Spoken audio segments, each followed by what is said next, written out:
പ്രിയപ്പെട്ട സുഹൃത്തുക്കൾക്ക് നമസ്കാരം. മഹാഭാരതത്തിലെ ശകുനി കണ്ണുകെട്ടിയ കുതിരയെ പോലെയാണ്. ലക്ഷ്യം പാണ്ഡവരെ ഇല്ലാതാക്കുക, ദുര്യോധനെ വാഴിക്കുക. അതിനിടെ സ്വന്തം നേട്ടത്തിനായി കരുമാറ്റി കളിക്കാനൊന്നും ശകുനി നിൽക്കാറില്ല. അവകാശികളിലെ ശങ്കുണ്ണിക്കുറുപ്പ് അങ്ങനെയല്ല. ഭാസി ചീനത്തിയുടെ പിടിയിലായാലും അശോകൻ നശിച്ചാലും പുലാവുനൂറി എന്ന 500 ഏക്കർ തുരുത്ത് ചീനൻ കൊണ്ടുപോയാലും വേണ്ടില്ല, തനിക്ക് സ്വത്തിൽ 4 പങ്ക് കിട്ടണം, ചീനന്റെ അടുത്ത് നിന്ന് കമ്മീഷൻ കിട്ടണം. ഇത്രയേ ഉള്ളൂ. വേറെ ആര് നശിച്ചാലും അയാൾക്കൊന്നുമില്ല. ഈ ഭാവങ്ങളൊക്കെ ഉള്ളിലാണ്. പുറമേ സ്വത്തിനു വേണ്ടി സരസ്വതി അമ്മയ്ക്കും ഭാസിക്കും ഒപ്പം നിൽക്കുന്നുവെന്ന് നടിക്കുകയും ചെയ്യും. വായിക്കാം. അവകാശികൾ 3-ാം ഖണ്ഡം 3-ാം ഭാഗം 4-ാം അധ്യായം. സഭ പിരിഞ്ഞിട്ടും ശങ്കുണ്ണി നായർ ആലോചനയിലാണ്ട് അവിടെ തന്നെ ഇരുന്നു. മനസ്സ് അസംതൃപ്തമാണ്, അസ്വസ്ഥമാണ്. ഒന്നും ചൊവ്വയായില്ലെന്ന് മാത്രമല്ല, ഓപ്പോളുടെ വക ഒരു ഇരുട്ടടി. അതെ, അങ്ങനെ തന്നെ പറയണം. ഒരു വാക്ക് മിണ്ടിയില്ല, സൂചന പോലും തന്നില്ല. സന്ദർഭമില്ലാഞ്ഞിട്ടല്ല, സൗകര്യം കിട്ടാഞ്ഞിട്ടല്ല, മനഃപൂർവമാണ്. എന്തിനു സ്വകാര്യമായി വെച്ചു? താനെങ്ങാനും വല്ല തടസ്സവും പറയുമെന്ന് വിചാരിച്ചുവോ? അങ്ങനെ വിചാരിക്കാൻ കാരണമൊന്നുമില്ലല്ലോ. അശോകൻ തന്റെ മരുമകനല്ലേ. അവന് രാജികയെ കിട്ടുകയാണെങ്കിൽ തനിക്കതിൽ സന്തോഷമല്ലേ ഉണ്ടാവൂ. സുമതിക്ക് അങ്ങനെയൊന്നും ആലോചിച്ചിട്ടേയില്ല. മണിക്കുട്ടിക്ക് വേറെ എന്തൊക്കെയോ പ്ലാനുണ്ട്. അതെന്തെങ്കിലും ആവട്ടെ. പെണ്ണ് പഠിപ്പ് കഴിഞ്ഞ് ഇങ്ങോട്ട് എത്തട്ടെ. അതുവരെ ഒന്നും ആലോചിക്കണ്ടല്ലോ. അശോകൻ ഇങ്ങനെ തലതിരിഞ്ഞില്ലെങ്കിൽ ആലോചിക്കാമായിരുന്നു. ഇങ്ങനെ ഒരുത്തന് ആരാ പെണ്ണു കൊടുക്കുക? രാജിയെ കിട്ടുമെന്ന് കൊതിച്ചിരുന്നോട്ടെ ഓപ്പോള്. അതും പറഞ്ഞങ്ങോട്ട് ചെന്നാൽ ശ്രീധരൻ ചൂലെടുത്ത് അടിച്ചു പുറത്തിറക്കും. മോഹം ഇത്തിരി കവിഞ്ഞു. അതെന്തെങ്കിലും ആയിക്കോട്ടെ, സമയം വെറുതെ കളഞ്ഞുല്ലോ എന്നാണ് സങ്കടം. സമയം കളഞ്ഞത് മാത്രമല്ല, സംസാരത്തിന്റെ ഗതി അപ്പാടെ പിഴപ്പിച്ചു. ഉണ്ണിയുടെ ആലോചന മുഴുവൻ അതായിരുന്നുവെന്ന് വ്യക്തം. താൻ ബുദ്ധിമുട്ടി പറഞ്ഞതൊന്നും ചെവിയിൽ ഏശ്യ മട്ട് കണ്ടില്ല. താല്പര്യക്കുറവ് കരുണനെയും ബാധിച്ചിരുന്നു. വഴിപാടായി ചിലത് പറഞ്ഞുവെന്ന് മാത്രം. ഭാസി പിന്നെ അവന്റെ ആലോചനയെ ഇവിടെ ആയിരുന്നില്ല. ചെക്കന് ചീനത്തിയിൽ കമ്പം കയറിയിരിക്കണമെന്ന് തോന്നുന്നുണ്ട്. അപകടമാണ്. കുട്ടിനെ കാണാനില്ലല്ലോ. ഇടനാഴിയിലേക്ക് കണ്ണയച്ചു. ചലനമില്ല. അവർ ഭാനുവിന്റെ മുറിയിലാണ്. പുറത്തു വന്നിട്ട് വേണം എവിടെയെങ്കിലും പോയിരുന്നു സ്വല്പം സംസാരിക്കാൻ. ഗൗരവത്തിൽ തന്നെ പറയണം. ഇങ്ങനെ പോയാൽ പറ്റില്ല. കരുണനെയാണ് മുറുകെ പിടിക്കേണ്ടത്. കൃഷ്ണനുണ്ണിക്ക് സമ്മതനായിട്ട് കൂട്ടത്തിൽ അവനൊരുത്തനേ ഉള്ളൂ. അവനെ പറഞ്ഞ് ശരിപ്പെടുത്തണം. കൂടെ ബുക്കിത്തീങ്കിയിലേക്ക് പോവാം. ഇന്ന് രാത്രി അവിടെ കൂടാം. രാവിലെ ഏതായാലും KL പോണം. സുഗുവിനെ ഒന്ന് പിരിമുറുക്കാതെ പറ്റില്ല. ഹോക്കിനെയും കണ്ട് കാര്യങ്ങൾ പറഞ്ഞുറപ്പിക്കണം. തന്റെ സഹായം കൂടാതെ തന്നെ ഭാസിയെ ചാക്കിട്ട് പിടിച്ച് കാര്യം നടത്താനാണ് കള്ളക്കഴിവേറിയുടെ പ്ലാൻ. കമ്മീഷൻ തരാതെ കഴിക്കാമല്ലോ. ഭാസി വീഴുന്ന മട്ടുണ്ട്. ചീനത്തി നഖമാഴ്ത്തി തുടങ്ങിയിരിക്കുന്നു. അവനൊരു വിഡ്ഢിയാനാണ്. എളുപ്പം ചൂണ്ട വിഴുങ്ങും. ഓപ്പോൾ അറിഞ്ഞു വശായിരിക്കുന്നു. ഭാനുവും. അത് വേറൊരു കുഴപ്പം. വേലുവേട്ടിന്റെ ചെവിയിലെങ്ങാനും എത്തിയാൽ എല്ലാം തുലഞ്ഞത് തന്നെ. അതൊന്നും ബോധമില്ലാത്ത മട്ടിലാണ് ഭാസി പെരുമാറണത്. വൈകുന്നതിന് മുമ്പ് നിയന്ത്രിക്കണം. അവളെയും കൊണ്ട് വന്നിരിക്കുന്നു കൂടെ. ലിഫ്റ്റ് ചോദിച്ചു, കൊടുത്തു. അത്രയേ ഉള്ളൂ പോലും. ആരോടാണ് ഇവനിതൊക്കെ പറയണത്? ഈ കുട്ടമ്മാമനോട്. വിഡ്ഢ്യാമ്പറമ്പൻ. 4-5 കാറുള്ള ഹോക്കിന്റെ ഭാര്യയ്ക്ക് അവന്റെ ലിഫ്റ്റ് വേണ്ടേ ഇത്ര ദൂരം വരാൻ? ഉരുളി വിഴുങ്ങുമ്പോൾ വിരലുകൊണ്ട് മറയ്ക്കാനറിയാത്ത തുളസൂറാൻ. വിഡ്ഢിത്തം കാണിച്ച് എല്ലാ അപകടത്തിലാക്കുവോ എന്നാണ് പേടി. നിയന്ത്രിച്ചേ പറ്റൂ. കരുണനെ കൊണ്ടും ഒന്ന് പറയിക്കണം. കാര്യങ്ങളെല്ലാം നേരെയായതിനു ശേഷം പിന്നെ എന്താന്ന് വെച്ചാൽ കാണിച്ചോട്ടെ. ഇടനാഴിയിൽ കാലൊച്ച. കരുണൻ മാത്രം. ഭാസിക്ക് ഭാനുവിനോട് ഒറ്റയ്ക്കെന്തെങ്കിലും പറയാൻ കാണുമല്ലോ. കൊച്ചമ്മാമൻ താഴേക്ക് പോയോ? ഉവ്വ്. എന്താ, ഭാനുവിന് പ്രത്യേകിച്ചൊന്നും ഇല്ല. വായിരിക്കെ. ഇരുന്നാ പറ്റില്ല, പോണം. നേരായില്ലേ? ഇരിക്ക്, ഭാസി വരട്ടെ, എന്നിട്ട് നമുക്കൊന്നിച്ചിറങ്ങാം. ഞാനുണ്ട് ബുക്കിത്തീങ്കിയിലേക്ക്. ഉവ്വോ, എന്നാ ശരി. കരുണൻ സെറ്റിയിലിരുന്നു. മുഖത്തൽപ്പം മങ്ങലുണ്ട്. അകത്തുനിന്ന് ഭാസിയുടെ ഒച്ച പൊങ്ങിക്കേൾക്കാം. പറയുന്നത് എന്താണെന്ന് വ്യക്തമല്ലെങ്കിലും. എന്താ ഭാനുവിന്റെ വക കരച്ചിലും പിഴിച്ചിലും ഉണ്ടോ? അല്ലാതെ അവർ സരസസല്ലാപം ചെയ്യുകയാണെന്നാണോ വിചാരം എന്ന് ചോദിക്കുന്ന മട്ടിലൊന്ന് നോക്കി കരുണൻ. പക്ഷെ ഒന്നും മിണ്ടിയില്ല. ഞാൻ നിന്നോട് കുറച്ചു ദിവസമായി പറയണമെന്ന് വിചാരിക്കുന്നു. സ്വകാര്യം പറയാനെന്ന മട്ടിൽ മുന്നോട്ട് ആഞ്ഞിരുന്നു. അവനെ ഒന്ന് ഉപദേശിക്കേണ്ട സമയമായിരിക്കുന്നു. കേൾക്കണതിലൊക്കെ എന്തെങ്കിലും സത്യം ഉണ്ടെങ്കിൽ കരുണൻ എന്താ തോന്നണത്? എനിക്കോ? കരുണൻ വ്യസനം സൂചിപ്പിക്കുന്ന വാടിയ ഒരു പുഞ്ചിരി തൂകി. എനിക്കെന്താ പറയേണ്ടതെന്നറിയില്ല. കരുണൻ പറഞ്ഞാലേ അവൻ വല്ലതും കേൾക്കൂ. ഈ പോക്ക് അത്ര പന്തിയല്ലാന്ന് ഞാൻ പറയണ്ടല്ലോ. ആ പോക്ക് അവനെ കുഴിയിൽ വീഴ്ത്തും. ജീനന്റെ അടുത്ത് പെരുമാറണത് വളരെ സൂക്ഷിച്ചു വേണം. ഞാൻ എന്തു പറയാനാ? കരുണൻ തോളൊന്നു കുലുക്കി. ഭാസി എന്നോട് ഇത്തിരി അകന്നിട്ടായിപ്പോൾ. അങ്ങോട്ടും ഇങ്ങോട്ടും പോകുമ്പോൾ ബുക്കിറ്റിങ്കിയിൽ കയറാതെ പോകാറില്ല. ഇപ്പൊ കുറച്ചു ദിവസമായിട്ട് ആളെ കാണാൻ കിട്ടാനേ ഇല്ല. ഇപ്പോഴത്തെ നിലയിൽ നിനക്ക് ഞാൻ എന്തെങ്കിലും പറഞ്ഞാൽ ഫലിക്കുമെന്ന് തോന്നണില്ല. കുട്ടുമാമനൊന്ന് പറഞ്ഞു നോക്കൂ. അവന് കുട്ടുമാമനെ പേടിയാണ്. എന്നാലൊരു കാര്യം ചെയ്യാം, നമുക്ക് രണ്ടുപേർക്കും കൂടി പറയാം. അവൻ പുറത്തേക്ക് വരട്ടെ, ടൗണിൽ എവിടെയെങ്കിലും പോയിരുന്ന് കുറച്ച് സംസാരിക്കാം. അതിനവനെ കിട്ടുമെന്ന് തോന്നണില്ല. കരുണൻ ചുണ്ടൊരു വശത്തേക്ക് കോട്ടി. അവന് ഉടനെ കേയലിലേക്ക് മടങ്ങണം എന്നാണ്. അതിന്റെ പേരിലാണ് അവിടെ വഴക്ക് തന്നെ. മറുപടി പറഞ്ഞില്ല. കാര്യം ഉദ്ദേശിച്ചതിലും അപ്പുറം കടന്നുപോയിട്ടുണ്ടോ? ഭാസി ഉടനെ തന്നെ മടങ്ങണമെന്ന് ശാഠ്യം പിടിക്കുന്നുണ്ടെങ്കിൽ അതിന്റെ അർത്ഥം അവളെയും കൊണ്ട് രാത്രി കാറിൽ അത്രത്തോളം എത്തിയോ? ഭാര്യ പിടിച്ചാൽ പോലും നിൽക്കാത്ത നിലയായി. എന്നാൽ കാര്യം പോക്കു തന്നെ. സ്വതേ അവൾ പറഞ്ഞത് വിട്ട് നടക്കാത്തവനാണ്. അവൾക്കെങ്ങാനും ഒരു ജലദോഷം വന്നാൽ മുറി വിട്ടിറങ്ങാതെ കാവലിരിക്കുന്നവനാണ്.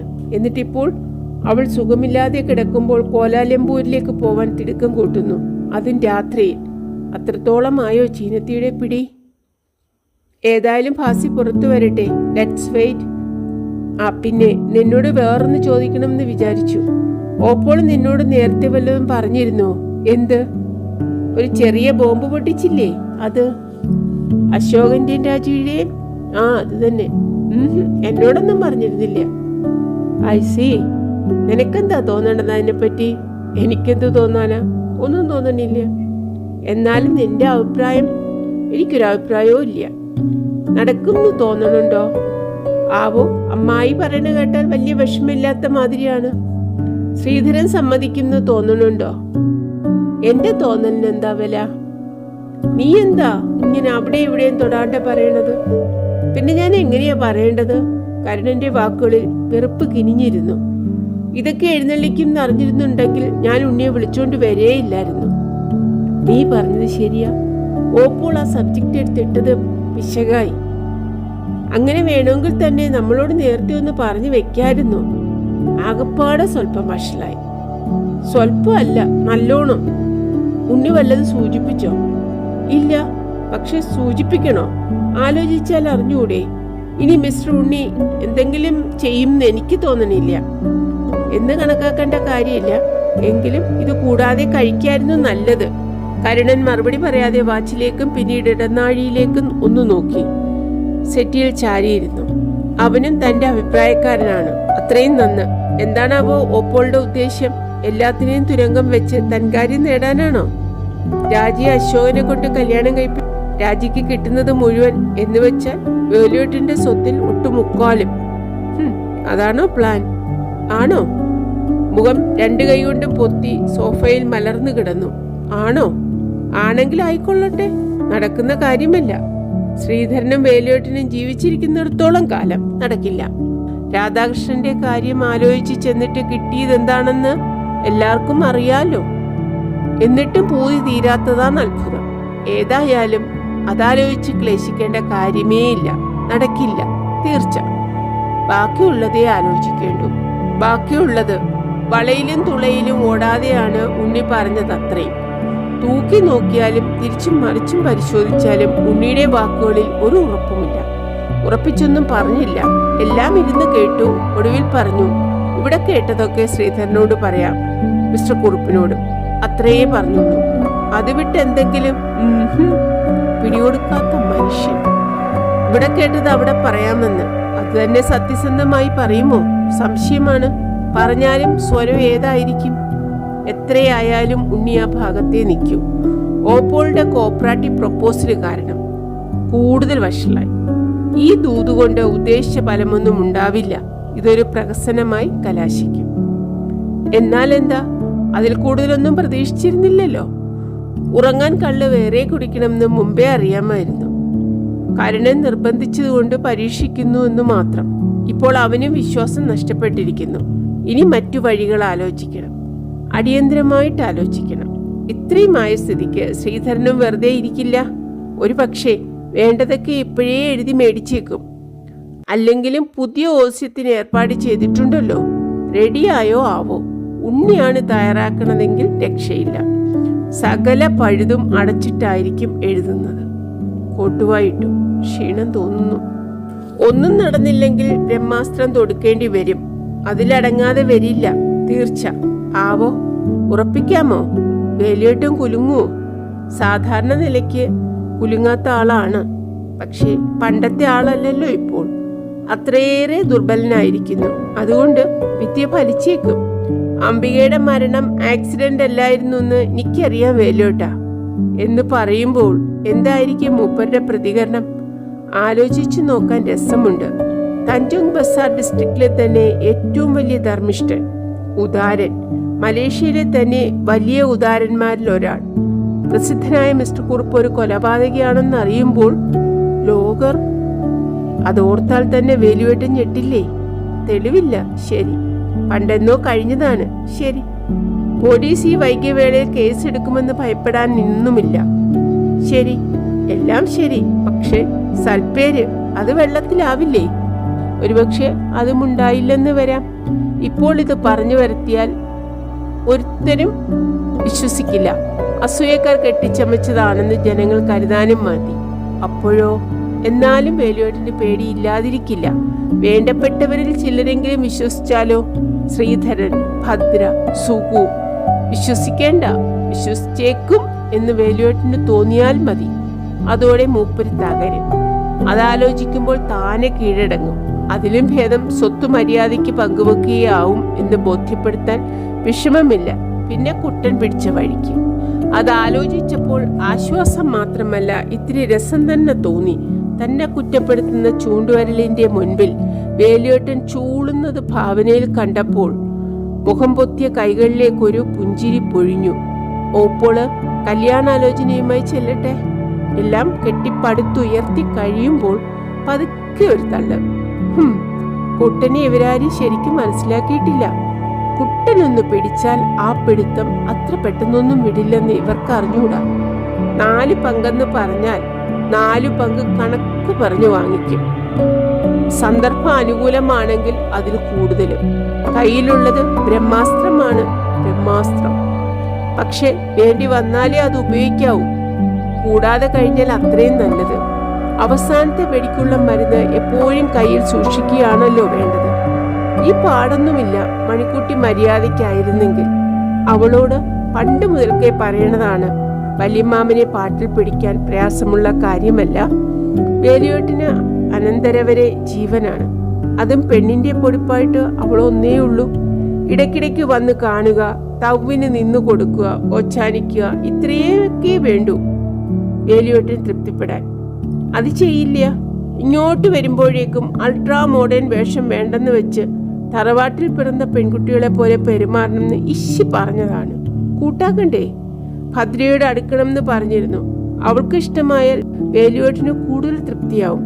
എത്രയോ തവണ ഓതിക്കൊടുത്തതാണ്. പിള്ളേരോടും ഉപദേശിക്കാറുണ്ട്. എന്താ കാര്യം?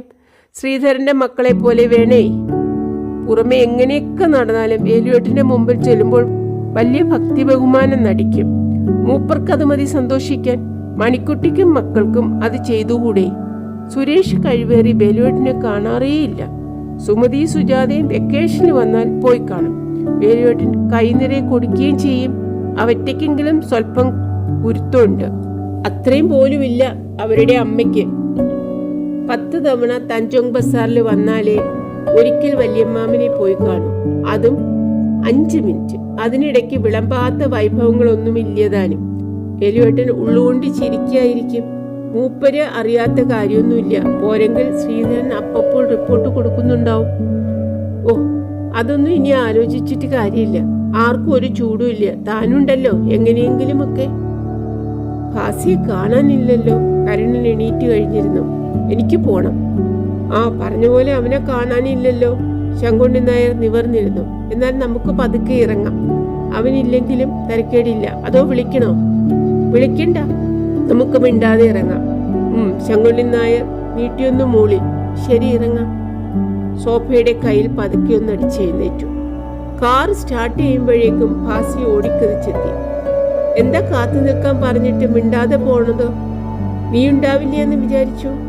കരുണൻ ഇരുന്നിരിപ്പിൽ കൈനീട്ടി ബാക്ക് ഡോർ തുറന്നു. അമ്മായി പറയണ കേട്ടുല്ലോ പോവരുതെന്ന്. എനിക്ക് നേരാവുകയും ചെയ്തു. ഇത്തിരി സമയമെടുത്തു. ഭാസി പിൻസീറ്റിൽ കയറിയിരുന്നു. ഭാനു വല്ലാതെ അഡമന്റ് ആയിട്ടുണ്ട് ഈയിടെ. Quite unreasonable. അവൾക്ക് സുഖമില്ലാതിരിക്കുകയല്ലേ എന്നുവെച്ചിട്ട് എന്റെ ജോലി നോക്കാതെ പറ്റുമോ? നാളെ അതിരാവിലെ പെനാങ്കിലേക്ക് പോണം, ആദ്യത്തെ ഫ്ലൈറ്റിന്. ഓഹോ, കുട്ടമ്മാവൻ എവിടേക്കാ? ഇന്ന് കരുണന്റെ അവിടെ കൂടാമെന്ന് ആലോചിക്കുകയാണ്. അതിനു മുമ്പ് നിന്നോട് ഞങ്ങൾക്ക് ഇത്തിരി വർത്തമാനം പറയാനുണ്ട്. ഒന്ന് ഇളകിയിരുന്ന് പിന്നാക്കം തിരിഞ്ഞ് ഭാസിയുടെ മുഖത്ത് തർപ്പിച്ചു നോക്കി. എവിടെയെങ്കിലും പോയിരുന്നിട്ട് ശാന്തമായി സംസാരിക്കാം. എന്താന്ന് വെച്ചാൽ ഇപ്പോൾ പറഞ്ഞോളൂ. ഇരിക്കാനൊന്നും നേരില്ല. ധൃതിയിൽ പറയാവുന്ന കാര്യമൊന്നുമല്ല. നിനക്കെന്താ ഇത്ര തിടുക്കം? I want to go straight. I see. മുന്നാക്കം തന്നെ തിരിഞ്ഞിരുന്നു. അപ്പോ ഓപ്പോളും എന്നോട് നിൽക്കാൻ പറഞ്ഞത്? അതൊന്നും സാരില്ല. ഞാൻ കയ്യിൽ നിന്ന് ടെലിഫോൺ ചെയ്ത് പറഞ്ഞോളാം അമ്മയോട്. ഓഹോ, ഇത്തിരി പരുഷ സ്വരത്തിൽ ചോദിച്ചു. പോവാതെ പറ്റില്ല എന്നുള്ള നിലയാണോ? തിരിഞ്ഞു നോക്കാതെയാണ് ചോദിച്ചത്. പോവാതിരിക്കുകയാണ് നല്ലത് എന്ന ധ്വനി സ്വരത്തിൽ ഉൾക്കൊള്ളിക്കാൻ ശ്രമിച്ചു. ഭാസി മറുപടി പറഞ്ഞില്ല. കരുണൻ കാറിന്റെ ലൈറ്റ് ഇട്ടു. ഭാസി, കുട്ടമ്മാമ്മ എന്നോടൊരു കാര്യം പറയട്ടെ. നീ കേൾക്കുമെന്ന് വിചാരിച്ചിട്ടൊന്നും അല്ല പറയണത്. എന്താ കുട്ടമ്മാമ്മൻ അങ്ങനെ പറയണത്? കുട്ടമ്മാമ്മൻ പറഞ്ഞത് ഞാൻ കേൾക്കാറില്ലേ? ഉവ്വ്, പക്ഷെ ഇക്കാര്യത്തിലൊരു ശങ്ക. എന്താ സംഗതി പറയൂ. നീ തെറ്റിദ്ധരിക്കരുത്. പിന്നോക്കം തിരിഞ്ഞു. നീ കാലി വെക്കണത് സൂക്ഷിച്ചു വേണം, അല്ലെങ്കിൽ പിന്നീട് ഖേദിക്കാറാവും. സൂക്ഷിച്ചു തന്നെയാണ് കാലി വെക്കണത് എന്ന് നീ വിചാരിക്കുന്നു, അല്ലെന്നാണ് എനിക്ക് തോന്നണത്. ചീനന്മാരോട് ബിസിനസ്സിന് പുറപ്പെടുമ്പോൾ അങ്ങേയറ്റം സൂക്ഷിക്കണം, അല്ലെങ്കിൽ അവര് കുപ്പിയിലാക്കും. ഒരു മനസാക്ഷിയും ഇല്ലാത്ത കൂട്ടരാണ്. ഹാസി മിണ്ടിയില്ല. പറഞ്ഞത് അവന് ഇഷ്ടമായില്ലെന്ന് സ്പഷ്ടം. എനിക്ക് തോന്നണത് നീയും ഹോക്കുമായുള്ള ലോക്യം ഒന്ന് കുറയ്ക്കണം എന്നാണ്. വൈ? മിസ്സിസ് ഹോക്ക് എന്ന് പറയേണ്ടടുത്ത് ഹോക്ക് എന്ന് പറഞ്ഞുവെന്നേ ഉള്ളൂ. അതവന് മനസ്സിലാവും എന്നാണ് കരുതിയത്. മനസ്സിലായെങ്കിൽ ഇങ്ങനെ ചോദിക്കില്ല. അഥവാ മനസ്സിലായിട്ട് തന്നെ ചോദിക്കുകയാണോ? കരുണൻ പരിപൂർണ മൗനമാണ്. അകലണം എന്നല്ല, ബന്ധമിടണം എന്നുമല്ല, ഒന്ന് വലിവ് പിടിക്കണം. എന്തോന്ന് വെച്ചാല് ചീനന്മാരോട് അതിലോഗ്യമായാല് അവര് ചിരിച്ച് കഴുത്തിറക്കും. എല്ലാ ചീനന്മാരും എന്നല്ല, ബിസിനസ്സുകാര്. ഈ ചൈനീസ് മില്യണേഴ്സ് ഒക്കെ എങ്ങനെയാ കാശുകാരായതെന്ന് നിനക്കറിയില്ലേ? ഞാൻ പറയണ്ടല്ലോ. അതൊക്കെ എനിക്കറിയാം. പക്ഷെ ഹോക്ക് അത്തരക്കാരനാണെന്ന് എനിക്ക് തോന്നണില്ല. ഇനി ആണെങ്കിൽ തന്നെ നമുക്കല്ലേ അയാളെ കൊണ്ട് കാര്യം. അപ്പോ നമ്മൾ ലോക്യത്തിൽ നിൽക്കണ്ടേ? അവിടെയാണ് പെശക്. ആവശ്യം നമ്മുടേതാണെങ്കിലും അങ്ങനെ ഭാവിക്കരുത്. അവന് വേണ്ടിയിട്ടാണെന്ന് ഭാവിക്കണം. ആവശ്യം നമ്മുടേതാണെന്ന് മനസ്സിലാക്കിയാൽ അതോടെ വില താഴും. അത് മനസ്സിലാക്കാത്തതാണ് നിന്റെ തരക്കേട്. മനസ്സിലാകായികയൊന്നുമില്ല. പക്ഷെ നമ്മുടെ കാര്യം ഹോക്കിനും അറിയാലോ. ആവശ്യം എൻ്റെ ആണെന്നും മറച്ചു പിടിച്ചിട്ടൊന്നും കാര്യമില്ല എന്ന് നീ വിചാരിക്കുന്നു. നിനക്കറിയില്ലേ, വാസ്തവത്തിൽ നിന്നേക്കാൾ കൂടുതൽ അവന്റെ ആവശ്യമാണ്. ഹോക്കും താത്തു ഓത്മാനും കൂടി വലിയ പ്ലാനുകൾ ഇട്ടിട്ടുണ്ട്. അതിന്റെ ഹിക്മത്തൊന്നും നിനക്കറിയില്ല. നിന്നെ എളുപ്പത്തിൽ പോക്കറ്റിലാക്കാം എന്നാണ് അവരുടെ വിചാരം. അതിനുള്ള പണിയും ചെയ്യുന്നുണ്ട്. നീ അത് മനസ്സിലാക്കാതെ കിടന്നു തുള്ളാണ്. അങ്ങനെ പോക്കറ്റിലാക്കിയാൽ ആവണ കൂട്ടത്തിലല്ല ഭാസി.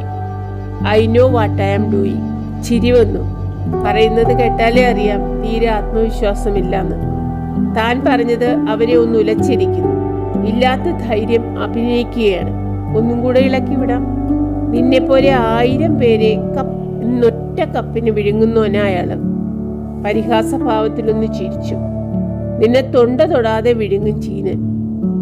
അതൊന്നും ഉണ്ടാവില്ല. ഉണ്ടാവില്ലെങ്കിൽ നല്ലത്. പക്ഷെ കുട്ടമ്മാമൻ മുന്നറിയിപ്പ് തന്നില്ലല്ലോ എന്ന് പിന്നീട് കുറ്റപ്പെടുത്തരുത്.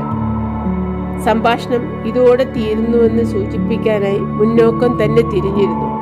ഷർട്ടിന്റെ അടിയൊന്ന് പിടിച്ചു വലിച്ച് നേരെയാക്കി കരുണനെ ഇടകണ്ണിട്ട് നോക്കി. അവൻ പൂർണ്ണ ശ്രദ്ധയും റോഡിലേക്ക് കേന്ദ്രീകരിച്ച് കാർ ഓട്ടിക്കുകയാണ്. ഈ പറഞ്ഞതൊന്നും കേട്ട ഭാവമേയില്ല. കാറ് ജാലൻ തുങ്കുവിലേക്കുള്ള തിരിവിലെത്താറായിരിക്കുന്നു. ഭാസി മൗനമാണ്. താൻ പറഞ്ഞത് മനസ്സിലിട്ട് തിരിച്ചും മറിച്ചും നോക്കുകയാവും.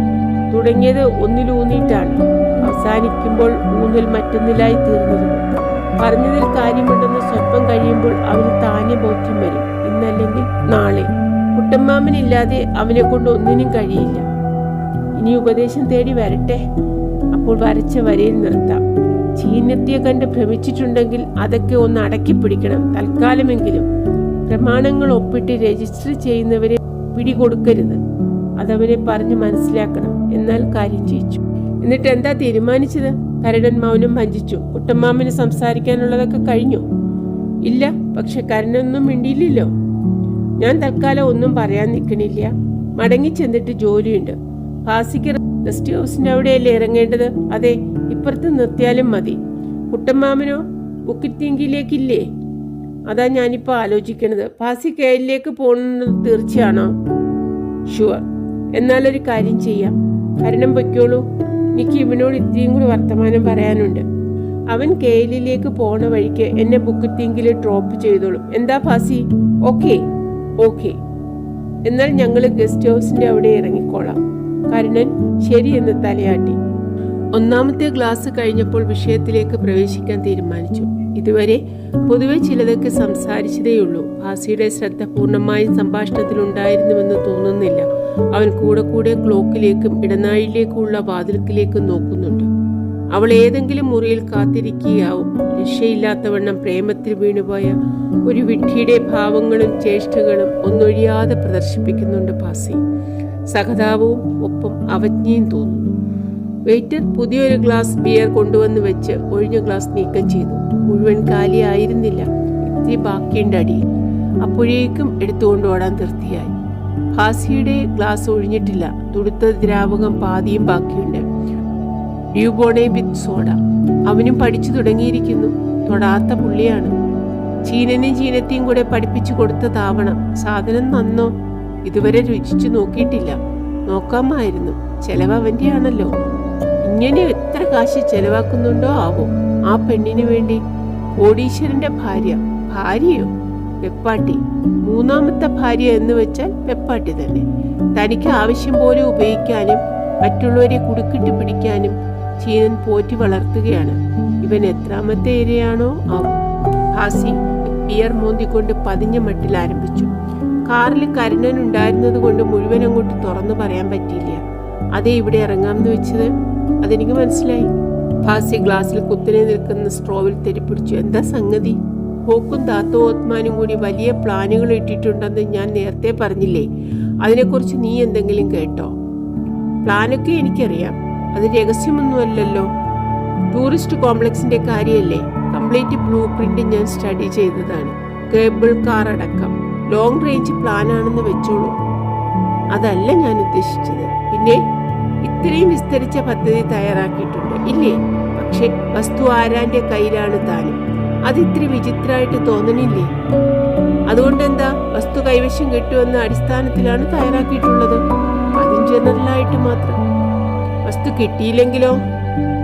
കിട്ടാതെ വരുമോ? ഭാസി അമ്പരപ്പോടെ പുരികമുയർത്തി. കിട്ടുമെന്നാണ് ഞാൻ വിശ്വസിച്ചിരിക്കുന്നത്. നിന്റെ വിശ്വാസം ഒരു ഉറപ്പല്ലല്ലോ. ഏലോട്ടിന്റെ പേനത്തുമ്പത്തല്ലേ ഇരിക്കുന്നത്. പക്ഷെ ഒന്ന് മനസ്സിലാക്കിക്കോ, വസ്തു കൈവശം കിട്ടും ഉറപ്പില്ലാതെ ചീനൻ ഇതിനൊന്നും ഇറങ്ങില്ല. നിന്റെ വിശ്വാസം അയാൾക്ക് അത്ര കാര്യമൊന്നുമല്ല. നിന്നെ കൊണ്ടായില്ലെങ്കിൽ വേറെ വഴിക്ക് വസ്തു സമ്പാദിക്കാൻ ഉള്ള പരിപാടി ഉണ്ടാവും. അതെങ്ങനെയാ? ഇതെന്നെയാ പറഞ്ഞത് നിനക്കൊന്നും അറിയില്ലെന്ന്. വീണ്ടും ബിയർ മോന്തി ചിരി തുടച്ചു. എടാ, ഒന്നുമില്ലെങ്കിൽ ഗവൺമെന്റ് മുഖാന്തരം അക്വയർ ചെയ്യിച്ചൂടെ? ഇതൊരു ഭൂമിപുത്ര പ്രോജക്റ്റായി ഡിക്ലെയർ ചെയ്താൽ മതി. ഇന്നത്തെ രാഷ്ട്രീയ ക്ലൈമറ്റിൽ വേറൊന്നും വേണ്ട. ദാത്തോ ഓത്മാൻ വിചാരിച്ചാൽ അതിനൊരു വിഷമം ഇല്ലേനും. ഭാസി മിഴിച്ചിരിക്കുന്നത് കണ്ടപ്പോൾ ഉള്ളിൽ രസം തോന്നി. വിഡ്ഢി നടാടെ വെളിച്ചം കാണുകയാണ്. അങ്ങനെയേ ആവാം എന്ന് അവന് ആലോചിച്ചിട്ടേയില്ല. അഥവാ ആലോചിക്കാനുള്ള കഴിവുണ്ടായിട്ട് വേണ്ടേ? ഉണ്ടെങ്കിൽ ഇങ്ങനെയൊക്കെ വരുമോ? കുട്ടമ്മാമൻ പറഞ്ഞത് ശരിയാണോ? ആയിക്കൂടെ? ആവോ, പക്ഷെ അത്ര എളുപ്പമാണോ? എളുപ്പമെന്ന് ഞാൻ പറഞ്ഞില്ലല്ലോ. ഒടുക്കത്തെ കൈന് അതും പറ്റും എന്ന് മാത്രം.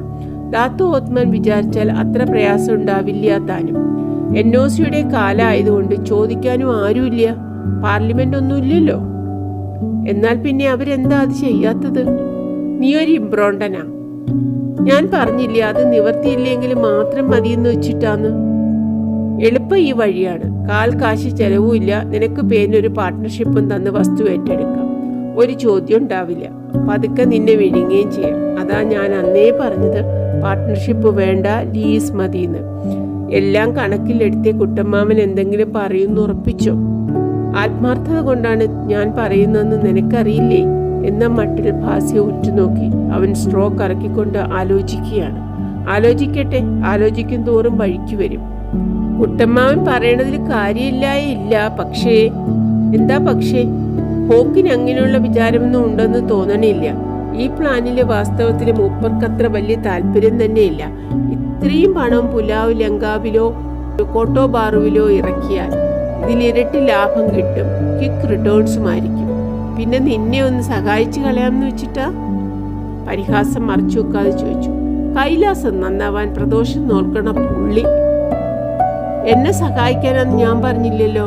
ഫാസി ഗ്ലാസ് എടുത്ത് മോദി താഴെ വെച്ചു. ഹോക്കിനില്ലെങ്കിലും വേറെ ചിലർക്ക് താല്പര്യമുണ്ട്. അതാർക്കാ? ദാത്തോവിനോ? ഉണ്ടാവും. അയാളുടെ കോൺസ്റ്റിറ്റ്യുവൻസിയിൽ ഒരു പ്രോജക്റ്റ് വരണതാണല്ലോ. പിന്നെ അയാൾക്കും കുറെ വല്ലതും അടിക്കാം.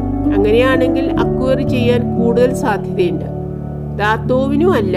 ശേഷം പറയാൻ മടിക്കുന്ന പോലെ ഗ്ലാസിന്റെ വക്കത്ത് തെരിപ്പിടിച്ചു പാസി. താല്പര്യം ശരിക്കുള്ളത് വേറൊരാൾക്കാണ്. അതാരാ? Mrs Hock. അവർക്കാണ് ശരിക്കും താല്പര്യം. ഓ ശരി. എന്നാൽ എന്താ, ഹോക്കിന്റെ താല്പര്യം തന്നെ അല്ലേ? അല്ല, ഹോക്കിന് ഞാൻ പറഞ്ഞില്ലേ അത്ര താല്പര്യമില്ല. മിസ്സിസ് ഹോക്കിന്റെ നിർബന്ധമാണ്. അവരുടെ നിർബന്ധം കൊണ്ടാണ് ഇവിടെ ഹോട്ടലിൽ പണിയിടത്. പുലാവ് നൂറിയുടെ കാര്യത്തിലും അവർക്കാ നിർബന്ധം. അതെന്താ? അവരിവിടുത്തുകാരിയാണ്. ഇവിടുത്തുകാരിയോ? ജനിച്ചത് പാസിർ കൂണിങ്ങിലാണ്, വളർന്നത് ബുക്കിത്തെങ്കിലും. ഓഹോ, അതാണ് ഇത്ര വലിയ ഇൻട്രസ്റ്റ്. സ്വന്തം പ്രദേശത്താണല്ലോ. വേറൊരു കാര്യം കൂടി ഉണ്ടെന്ന് വെക്കുക. പാസി സ്വരമൊന്ന് താഴ്ത്തി. ഈ മില്യനേഴ്സിന്റെ കഥയൊക്കെ അറിയാലോ. ഇന്നിപ്പോ വലിയ സ്നേഹമാണ്. നാളെ ഇതിനേക്കാൾ നല്ലൊരു കുട്ടിയെ കണ്ടാൽ വലിച്ചെറിഞ്ഞ് അവളെ എടുക്കാൻ മടിക്കില്ല. അത് ജെന്നിക്ക് നല്ലപോലെ അറിയാം. ജെന്നി അത്രയ്ക്ക് അടുപ്പമായോ എന്ന മട്ടിൽ പുരികമുയർത്തി. അതാണോ പേര്? അതെ, നല്ല കൂട്ടത്തിലാണ് കേട്ടോ. സാധാരണ ചീനത്തികളെ പോലൊന്നുമല്ല. Very decent. ഹോക്കിനെ കല്യാണം കഴിച്ചൂന്നേ ഉള്ളൂ, നിവർത്തിയില്ലാണ്ടേ. കഥ കേട്ട സിമ്പതി തോന്നും. പുറമേ കാണണ മാതിരിയൊന്നുമല്ല. ജീവിതം അത്ര സുഖവും സന്തോഷവും ഉള്ളതല്ല. ഹോക്ക് എന്നാ നാലാമതൊരുത്തിയെ കൊണ്ടുവരാന്ന് പേടിച്ചിട്ടാ ഇരിപ്പ്. അതിനു മുമ്പ് ജീവിക്കാൻ വേണ്ടത് കൈക്കലാക്കണമെന്ന് വിചാരിച്ചിട്ടാണ് ഈ പ്ലാനൊക്കെ ഇടണത്. ഓ ഐ സി. അതെ, ശരിക്കും പാവം തോന്നും. അങ്ങനെയാണോ കഥ? ഉള്ളിൽ വന്ന ചിരി അടക്കി പിടിച്ചു. സ്വരത്തിൽ കഴിയുന്നത്ര സഹതാപം സ്ഫുരിപ്പിച്ചു. ഇതൊക്കെ അവര് തന്നെ പറഞ്ഞതാണ്. യെസ്, കുറച്ചെടുത്താൽ ഒക്കെ തുറന്നു പറയണ പ്രകൃതാണ്. ഹോട്ടലിൽ ഏതാണ്ട് കഴിയാറായി. പുലാവ് നൂറിയിലെ പ്ലാൻ കൂടി ശരിപ്പെട്ട് കിട്ടിയാൽ പിന്നെ അവർക്ക് പേടിക്കാനൊന്നുമില്ല. ഇപ്പൊ വലിയ ഭയാണ്. ചിലപ്പോ കണ്ണുകൾ ഈറനാവുകയും ചെയ്യും. Very simple woman. ഉറക്കെ പൊട്ടിച്ചിരിച്ചു. കൈ ചുരുട്ടി മേശപ്പുറത്ത് പതുക്കെ ഇടിച്ചു. ബാറിലുണ്ടായിരുന്ന മറ്റു 2-3 പേർ തലപൊക്കി നോക്കി. ഇതെന്താപ്പാ എന്ന മട്ടിൽ നോക്കിയത് കണ്ടിട്ട് ചിരി നിർത്തിയില്ല. പന്തം കണ്ട പെരിച്ചാഴിയെ പോലെ പാസ് ഇരുന്ന് പകയ്ക്കുന്നത് കണ്ടപ്പോൾ വർദ്ധിക്കുകയാണ് ഉണ്ടായത്. എന്താ കുട്ടമ്മാമ്മ? അയ്യോ അയ്യോ. ചിരി അടയ്ക്കാൻ ശ്രമിക്കുന്നതിനിടയിൽ തലയാട്ടിക്കൊണ്ട് തുടർന്നു. എന്റെ പൊട്ടച്ചാരെ, നീ ഇത്ര വലിയ മണ്ട ശിരോമണിയാണല്ലോ. എന്റെ മരുമകനാന്ന് പറയാൻ എനിക്ക് നാണാവും. എന്താ സംഗതി? നീ മനസ്സിലായില്ലേ? നിന്റെ തലയിൽ അറക്കപ്പൊടി തന്നെയാണ്, സംശയമില്ല. അവളറിഞ്ഞ ചൂണ്ട നീ തുപ്പല് കൂടാതെ വിഴുങ്ങിയിരിക്കണം. എന്താ കുട്ടമ്മാമ്മൻ പറയണത്? എടാ സാധു ചെക്ക. താടിക്ക് കൈ കൊടുത്ത് സഹതാപത്തോടെ പാസയുടെ മുഖത്തേക്ക് നോക്കി. അവള് പറയാനും നീ വിശ്വസിക്കാനും. ഇതൊക്കെ ഇത്തരം പെണ്ണുങ്ങളുടെ സ്റ്റോക്ക് കഥയല്ലേടാ. ആളുകളുടെ സിമ്പതി അടിച്ചെടുക്കാൻ എന്തെല്ലാം പറയും. അതൊക്കെ വിശ്വസിച്ചു തുടങ്ങിയാൽ നീ വെള്ളത്തിലിറങ്ങിയത് തന്നെ. വെറുതെ പറയാണെന്നോ? അതെ, അത് തന്നെ. അവളുടെ ജീവിതകഥ ഞാൻ പറഞ്ഞു തരാം. വേണോ? കേട്ടോ, അച്ഛൻ ചെറുപ്പത്തിലേ മരിച്ചു, അല്ലെങ്കിൽ രണ്ടാമതൊരു ഭാര്യയെ കൊണ്ടുവന്നു. അപ്പൊ പഠിപ്പ് നിർത്തേണ്ടി വന്നു. താഴെ 5-6 കുട്ടികളുണ്ട്. അതുകൊണ്ട് ജോലി അന്വേഷിച്ചു. കിട്ടിയ ജോലി സ്വീകരിച്ചു. ഷോപ്പ് ഗേളായി, ബാർ ഗേളായി, അല്ലെങ്കിൽ ക്യാബറയിലെ ഡാൻസ് ഹോസ്റ്റസായി. ചാരിത്രം നഷ്ടപ്പെട്ടു. ഒടുവിൽ ജീവിക്കണമല്ലോ എന്ന് കരുതി ഹോക്കിന്റെ കൂടെ കൂടി. ഏതാണ്ട് ഇതൊക്കെ തന്നെയല്ലേ അവളുടെ പഴയ കഥ. കുട്ടമ്മാമൻ മിസ്സിസ് ഹോക്കിനെ മുൻപറിയോ? ഭാസിയുടെ സ്വരത്തിൽ അമ്പരപ്പുണ്ടായിരുന്നു. അല്ലെങ്കിൽ അവരെ കുറിച്ച് കേട്ടിട്ടുണ്ടോ? ഞാൻ പറഞ്ഞത് ശരിയല്ലേ? ഏറെക്കുറെ. അതാണ് ചോദിച്ചത്. എനിക്ക് അവരെ ഒരു പരിചയവും ഇല്ലേ മുമ്പ്. അവരുടെ കഥ അറിയൂല്ല. പക്ഷെ അറിയേണ്ട കാര്യമില്ല. ഇവറ്റുകളിലൊക്കെ പറയണ കഥ ഒന്നു തന്നെയാണ്. പൊടിപ്പിനും തൊങ്ങലിനും മാത്രമേ വ്യത്യാസം ഉണ്ടാവുള്ളൂ. അത് കേൾക്കുമ്പോൾ നിന്നെ പോലെയുള്ള വിട്ടിക്ക് ഉഷ്മാണ്ടങ്ങൾ വീഴുങ്ങും. അതവൾക്കറിയാം. അവളേക്കാൾ നന്നായിട്ട് ഹോക്കിനറിയാം. കുഞ്ഞിട്ട് നോക്ക് ഭാസി, നിന്നെപ്പോലെ 100 പേരെ അയാൾ ഇതുപോലെ ചൂണ്ടയിട്ട് പിടിച്ചിട്ടുണ്ട്. എന്താ പേര് പറഞ്ഞത്? ജെന്നിയോ? അവളെ വെച്ചിട്ട് തന്നെ എത്ര പേരെ പിടിച്ചിട്ടുണ്ടോ ആവും. നീ വിചാരിക്കണത് അവൾ ആത്മാർത്ഥത കൊണ്ട് നിന്നോട് എല്ലാം തുറന്നു പറയാണെന്നാണ്. എന്നാലും നീ ഇത്ര സിമ്പിൾട്ടൺ ആയി പോയില്ലോ. അങ്ങനെയൊന്നും അല്ല കുട്ടമ്മാമ. ജെന്നി വെറുതെ കഥ കെട്ടിച്ചമച്ച് പറയാണെന്ന് എനിക്ക് തോന്നണില്ല. പിന്നെ I think she is very sincere, really. ആഹാ, അപ്പോൾ അത്രത്തോളമായി കഴിഞ്ഞിരിക്കുന്നു. മനസ്സിൽ പെട്ടെന്നൊരു കണക്ക് കൂട്ടി. അങ്ങനെയാണെങ്കിൽ ഉടനെ നിരുത്സാഹപ്പെടുത്താൻ ശ്രമിക്കുന്നത് വെറുതെയാണ്. പറഞ്ഞത് മനസ്സിൽ കിഴിഞ്ഞിറങ്ങാൻ സമയം നൽകണം. സഹതാപത്തോടെ ആർദ്രതയോടെ ഭാസിയുടെ മുഖത്തേക്ക് തർപ്പിച്ചു നോക്കി. നിവർന്നിരുന്ന് ബിയറെടുത്ത് മോന്നി. കേട്ടോ ഭാസി? സ്വരത്തിൽ ആത്മാർത്ഥതയും വാത്സല്യവും കലർത്താൻ ശ്രമിച്ചു. മിസ്സസ് ഹോക്ക് ആ തരത്തിൽ പെട്ടവളാണ്, അല്ലെങ്കിൽ ആയിക്കൊള്ളണം എന്നല്ല ഞാൻ പറഞ്ഞതിന്റെ സാരം. പൊതുവെ കൂട്ടർ അങ്ങനെയാണെന്നേ ഞാൻ പറഞ്ഞുള്ളൂ. മിസ്സസ് ഹോക്ക് ഒരുപക്ഷെ എക്സെപ്ഷൻ ആയിരിക്കാം. ആണ്, സംശയമില്ല. അടുത്ത് പരിചയപ്പെട്ടാൽ കുട്ടമ്മാമനും അത് ബോധ്യാവും. നീ പറയണത് ശരിയായിരിക്കാം, അല്ലാന്ന് ഞാൻ പറയണില്ല. അങ്ങനെയാണെങ്കിൽ തന്നെ സൂക്ഷിക്കേണ്ടത് സൂക്ഷിക്കണം മോനെ. വേണ്ടേ? അതുകൊണ്ടാ കുട്ടമ്മാമൻ ഇത്രയും പറഞ്ഞത്. ഞാൻ സൂക്ഷിച്ചിട്ട് തന്നെയാണ്. വീണ്ടും ബിയറെടുത്ത് മോന്തി ചുറ്റും നോക്കി. മിക്ക മേശകളും ഒഴിവാണ്. ഹാസ്യ ആലോചനയിലാണ്. പറഞ്ഞത് മുഴുവൻ ഏശിയില്ലെന്ന് തോന്നുന്നു. അതുകൊണ്ടാണല്ലോ അവൾ നല്ലവളായിരിക്കാം എന്ന് സൂചിപ്പിച്ചപ്പോഴേക്കും അതിൽ കയറി പിടിച്ചത്. അവന്റെ വിശ്വാസം സമ്പാദിക്കാനുള്ള സൂത്രമാണ് കുട്ടമ്മാമൻ പ്രയോഗിച്ചത് എന്നവൻ അറിയില്ലല്ലോ. ഈ ചൂടിൽ തന്നെ സ്വല്പം കൂടി പറഞ്ഞു കൊടുക്കാം. നീ കുട്ടമ്മാമനെ തെറ്റിദ്ധരിക്കില്ല എന്നുണ്ടെങ്കിൽ എനിക്ക് കുറച്ചും കൂടി പറയാനുണ്ട്. എന്താ? പറഞ്ഞോളൂ. നീ മിസ്സസ് ഹോക്കുമായി കുറച്ചടുത്ത് പെരുമാറണമെന്നുണ്ടെന്ന് ഭാനുവിനറിയാമെന്ന് നിനക്കറിയാലോ. അവൾക്ക് എപ്പോഴും ശങ്കയാ. അതിന് ഞാനെന്താ ചെയ്യാ? ഹാസിയുടെ ശബ്ദമുയർന്നു. എനിക്കാരോടും മിണ്ടാൻ പാടില്ല എന്നോ? നിൽക്ക്, ഞാൻ പറഞ്ഞു മുഴുവനാക്കട്ടെ. കൈയുയർത്തി. ഭാനുവിന് മാത്രമല്ല ഓപ്പോൾക്കും കരുണനും അറിയാം. എന്ന് വെച്ചാൽ കുറേശ്ശെ നാട്ടിൽ പാട്ടായി തുടങ്ങിയിട്ടുണ്ട് എന്ന്. എന്താ ഇത്ര പാട്ടാവാനുള്ളത്? ഞങ്ങൾ ഇടയ്ക്ക് കാണാറുണ്ട്, സംസാരിക്കാറുണ്ടെന്നോ? അത്രയുള്ളൂ? നെറ്റി ചുളിച്ച് കണ്ണിറുക്കിക്കൊണ്ട് ചോദിച്ചു. വേറൊന്നുമില്ല? ഇല്ല, ഒന്നുമില്ല. എന്റെ മുഖത്ത് നോക്കി പറയ്. എന്താ മുഖത്ത് നോക്കി പറഞ്ഞാൽ? മുഖത്ത് നോക്കാതെയാണ് ഭാസി പറഞ്ഞത്. എന്തെങ്കിലും ഉണ്ടെങ്കിലല്ലേ പേടിക്കണ്ടു. ഉണ്ടെങ്കിലും നീ എന്നെ പേടിക്കൊന്നും വേണ്ട. അവനെ സമാധാനിപ്പിക്കുന്ന മട്ടിലൊന്ന് ചിരിച്ചു. എന്നോട് പറയുകയും വേണ്ട. എടാ, ഇങ്ങോട്ട് നോക്ക്. ഇതൊക്കെ ഈ നാട്ടിൽ അത്ര അൺയൂഷ്വൽ അല്ല എന്ന് എനിക്കറിയാം. ഞാനും കുറെ കാലമായിട്ട് ഇവിടെയാണല്ലോ. ഇവിടെ ഇപ്പോ ആർക്കാ ഇങ്ങനെ ചിലരൊക്കെ ഇല്ലാത്തത്? ഹരിചന്ദ്രന്മാരുടെ നാടൊന്നും അല്ലല്ലോ ഇത്. ഭാസി തലയുയർത്താതെ സ്ട്രോ കൊണ്ട് ഗ്ലാസിന്റെ അടിയിലുള്ള പാനീയം വെറുതെ ഇളക്കിക്കൊണ്ടിരുന്നു. എന്ന് വെച്ചാൽ നീ എന്റെ മരുമോനാണ്. നീ തോന്നിയാസം കാണിച്ചാൽ അതെനിക്ക് ഇഷ്ടാവുന്നല്ല അർത്ഥം. നല്ല വഴിക്ക് നടക്കണം എന്ന് തന്നെയാണ് എന്റെ ആഗ്രഹം. പക്ഷേ ഐ ആം എ റിയലിസ്റ്റ്. ഇങ്ങനെയുള്ള കാര്യങ്ങളിലൊന്നും ഞാൻ ഇടപെടില്ല. നീയാണെങ്കിൽ ചെറിയ ചെക്കനൊന്നും അല്ലേനും. അതുകൊണ്ട് അതൊക്കെ നിന്റെ സ്വന്തം കാര്യമാണെന്നുള്ള നിലയ്ക്ക് ഞാനൊന്നും പറയണില്ല.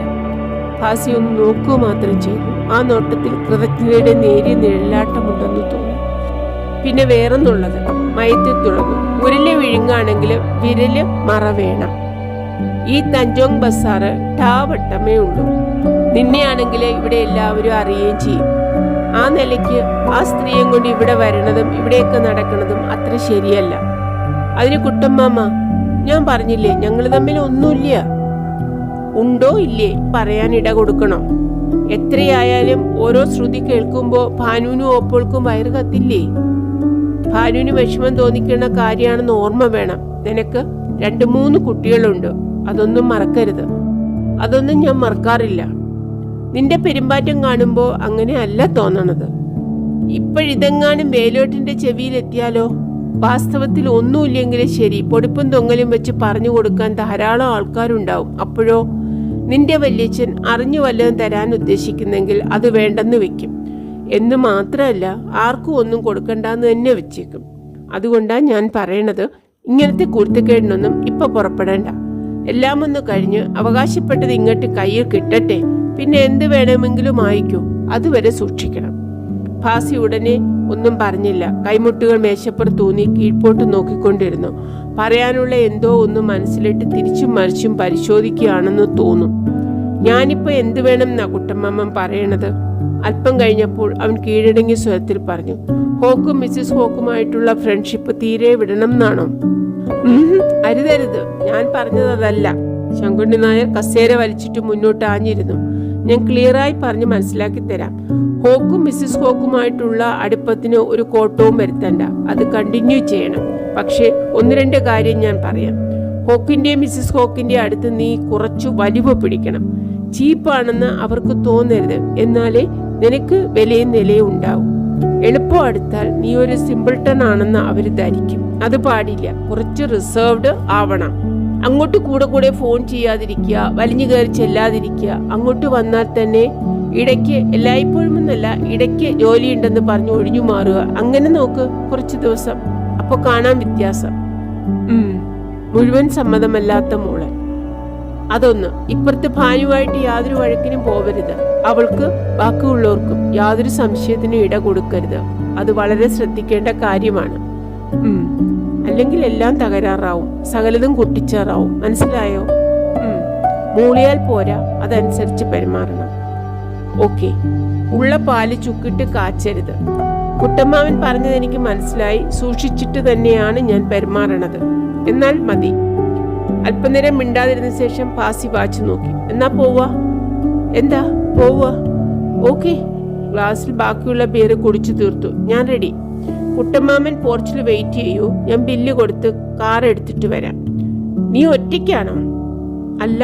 ഭാസി ഒന്ന് പരിങ്ങി. മിസ്സിസ് ഹോക്കുമുണ്ട്. അവരെ വിളിക്കുകയും വേണം. ശരി.